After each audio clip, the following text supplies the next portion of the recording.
I give now the floor to Vijay Kumar Thallam, who will give us a testimony of the issues and perspective of an historical perspective of the development of organic farming from Andhra Pradesh. So thank you, Vijay. You have a presentation. Thank you very much. I waiting for the screen sharing rights, but I'm very happy with this format. I'm very impressed. You know, everybody has put in so many great ideas in the chat, so it's made my task very easy.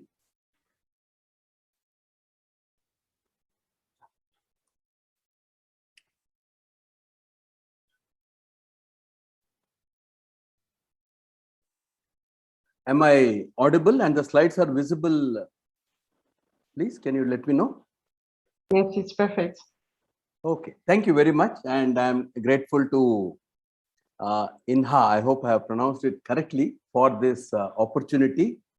So our vision is that by 2031, all 8 million farmers and farm workers in our state should transform to natural farming. That's the vision. And why did we do this? This is in response to the multiple crises: farmers' distress, consumers' health, and the growing environmental crisis. And all this, has reached a peak on account of the climate emergency. And at the same time, the way we are doing farming is also contributing to climate emergency. So these are the multiple reasons. And we decided that we'll go to the root causes. What can be done to address all these emergencies? So it's not just from the consumer point of view or from the farmer's point of view, it's also from the future generations' point of view. And we realized that we have to have a reset. Farming should be in harmony with nature, and it should be both for people and for the planet. And we are mimicking nature here, and I'll explain in the subsequent slides. And this is the way scaling up has happened.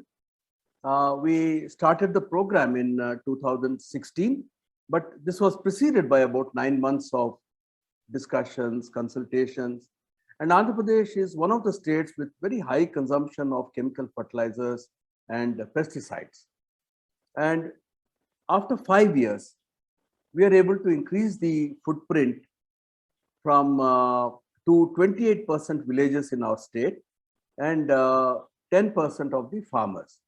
We also decided to include the farm workers in our agenda because nobody should be left behind. And this program is funded by government, both central and state government. And state government has actually taken a loan from KFW Bank to expand the program. And we're also supported by philanthropy, Azim Premji Philanthropy. So as you can see, there's a very rapid expansion, and I will take you through why this expansion has happened. But first, the results, because people are afraid that yields will go down. So this is our independent internal results, and I'm presenting you the independent results. The independent results show that the yields are actually higher in natural farming, but there is no great yield gap, yield penalty. That's basically a mindset.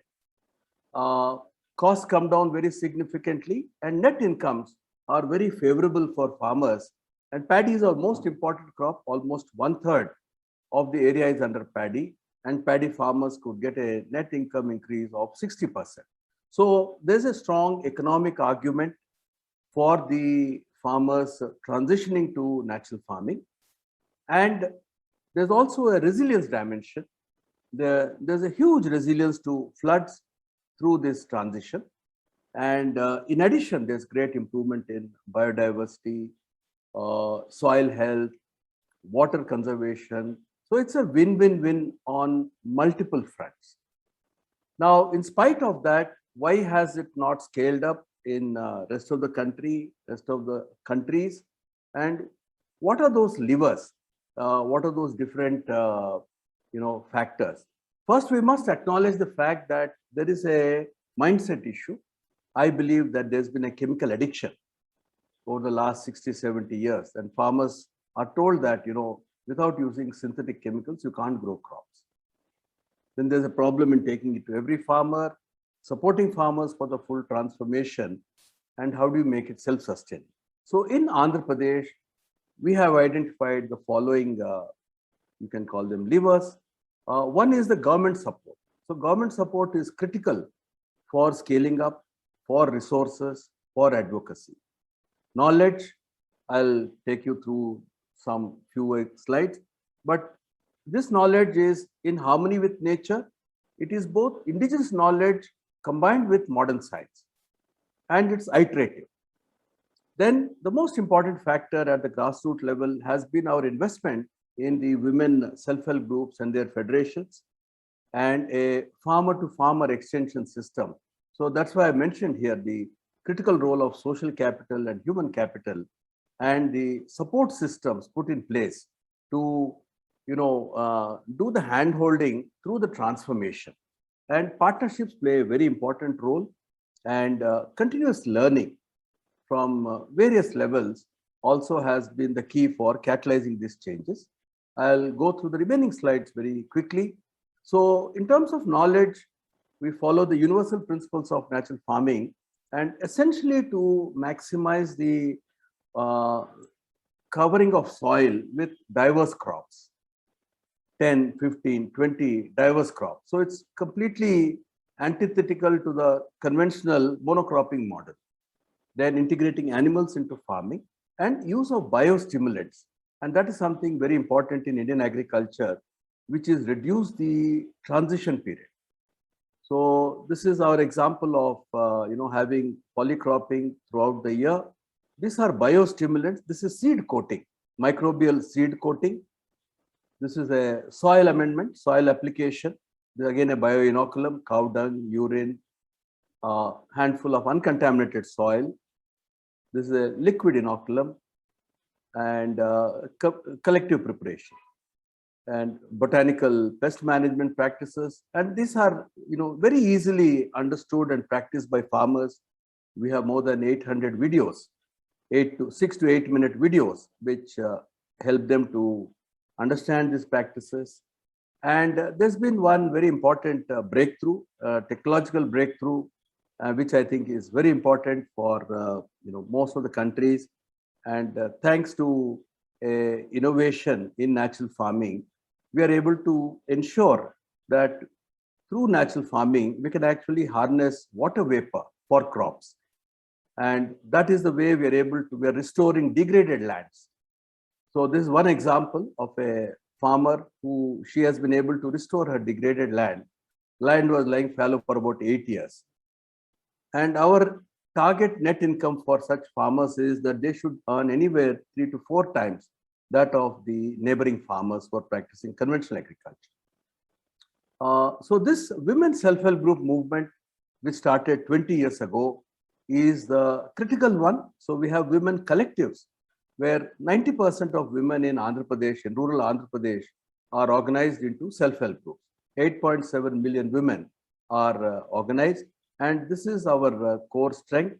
So they come together, they learn together, they finance the program, they support each other through this journey, and also ensure that nobody is left behind.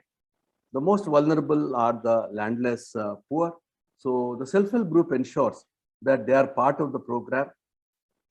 And this is the farmer-to-farmer extension system. So champion farmers are the ones who take the program forward. We have close to 6,000 such champion farmers. We'll be adding about 4,000 farmers this year. It takes about 2 to 3 years to incubate a champion farmer. The role of the agriculture department is to support these processes. So the role of human capital is extremely critical. And these are very credible trainers because they have lived through what they are saying. Then we use digital and ICT methods for knowledge dissemination. Yeah, this is a very important slide which shows that one has to, stay put. A village in the Indian context takes about 5 to 8 years for the total transformation, because all farmers will not join in year one. It's a slow process. So there is a journey of each farmer, which is about 3 to 5 years, and a journey of the village itself. So our financing covers this kind of transformation.